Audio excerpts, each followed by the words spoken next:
আগেকার দিনের মায়েরা যেমন হতো। স্যার, এই হলো আমার মেয়ে, আপনি ওকেই পড়াবেন।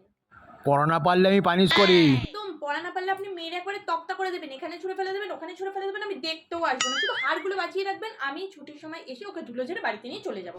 ওর মাথায় একটু মোটা আছে, পড়াটা যেন ঠিক করে করে সেটুকুই শুধু আপনি দেখবেন। স্যার, আমার আর কোনো অসুবিধা নেই, আপনার যা ইচ্ছে আপনি ওর সাথে করুন। পড়া না পারলে যা পারেন করুন, কিন্তু হাড়গুলো শুধু বাঁচিয়ে দেবেন। কালকা থেকে পাঠিয়ে দেবেন। হ্যাঁ হ্যাঁ, কালকে দিয়েই পাঠিয়ে দেবো।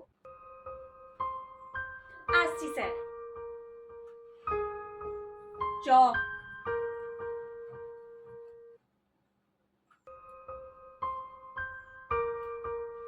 এখনকার দিনের মায়েরা যেমন হয়। হ্যালো স্যার, এই যে আমার লিটল গার্ল। হ্যালো স্যার, ও আপনার কাছে পড়বে। পড়া না পারলে আমি কিন্তু পানিশ করি।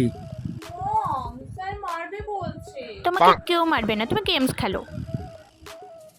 স্যার, আপনি ওকে পানিশ করবেন না, আমরা বাড়ি থেকে ওর সাথে উঁচু গলায় কথা পর্যন্ত বলি না, ও ভীষণ প্যাক।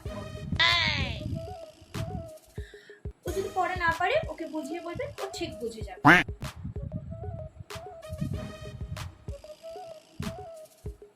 তাহলে ঠিক আছে স্যার, আমি কালকে থেকে আমার লিটল বেবিকে আপনার কাছে পড়তে পাঠিয়ে দিচ্ছি। ঠিক আছে, কালকে থেকে পাঠিয়ে দেবেন।